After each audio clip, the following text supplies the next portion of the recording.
and welcome to today's video. Today I want to be chatting to you about how trauma affects the brain.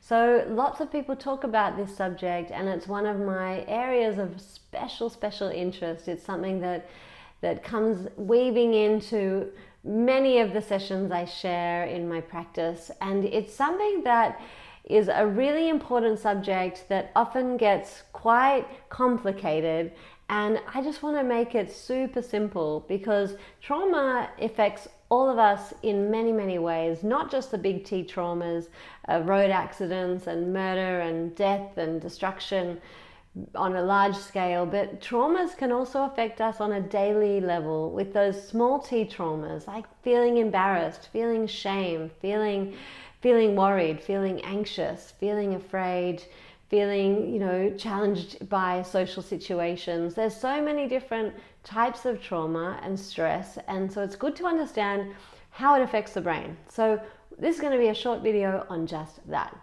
So what I want you to keep in mind is that when we feel stressed, stress is something that affects our nervous system, and when we're feeling stressed, cortisol is released in our brain, which is a stress hormone. And when this cortisol is released in our brain, it actually influences our memory processing system. So instead of our brain being able to ostensibly file memories and experiences away and consolidate those memories, this cortisol in our nervous system can make it hard for our memory system to actually code and put a timestamp and a date stamp on our memories, and so it makes it hard for us to consolidate those memories and file them away. What this means is that we can be left with memories that still have an emotional charge in them, even though time might be passing. So sometimes when we've had a positive experience, our brain might take that video of the experience and kind of print it out and put a date stamp on it and file it away and consolidate that experience. And the older we get and the more time that passes, the further away that memory might feel. So even though we might be able to recall it, it feels more distant over time.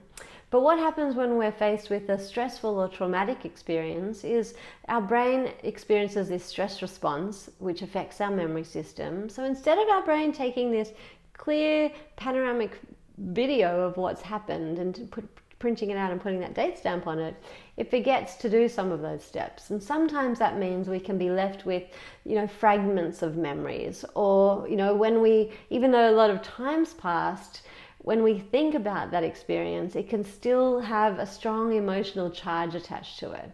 So when a lot of time's passed and we still feel that emotional charge, that's a clue that maybe we're sitting with some unprocessed, traumatic and stressful material. So this is just one of the ways that trauma and stress affects our memories. And that's why sometimes what happens when we have these unprocessed experiences from the past, what happens is our brains, because they're so powerful at creating patterns and making sense and meaning from our experiences in the world, what happens is when we have these unprocessed experiences in our memory system, when we're faced with current day or future experiences, our brain, as we start to think about them, or an example might be going into a new social situation, our brain might look at what it already knows about these social situations, and it might pull out these old unprocessed files and go, oh, I know what these kind of situations look like from this old information that I've got.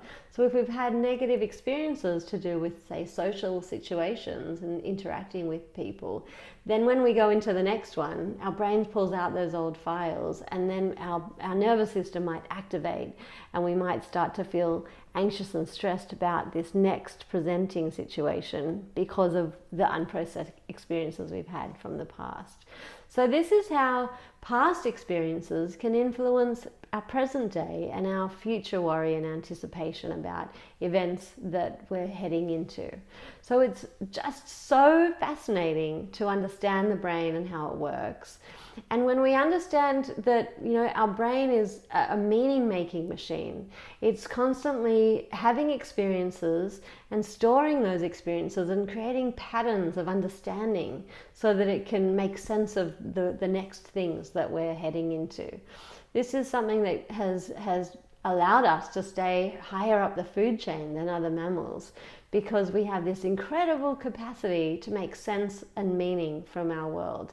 And this can help us with our survival, and it can also hijack us when we've got these unprocessed traumatic experiences that get in the way of our future and current functioning. So it's good to keep this in mind, keep it in your back pocket. And if you feel like sometimes your reactions to circumstances might be amplified, sometimes that's a clue that maybe you're operating from some kind of trauma time. When the reactions are kind of greater than maybe the circumstances might require, it's good to make that inquiry of, what might this current situation be reminiscent of for me? Or is there something worth exploring to make sense of what's actually happening for me? Which part of me is showing up here? Is this maybe my adult self, or is this a self from another time zone in my life? So this is just a little snapshot of a piece of the puzzle related to trauma. And it's something that comes up time and time again in my sessions, and it's something I'm hugely passionate about discussing. So I hope this little gem is something you can keep in mind. Hope it's useful for you. Pass it on to any friends or family that would find that useful. And let's keep chatting. Let me know what you think of this way of us connecting each week. I'll be keen to hear from you. Nice to see you. Hope you're having a good week.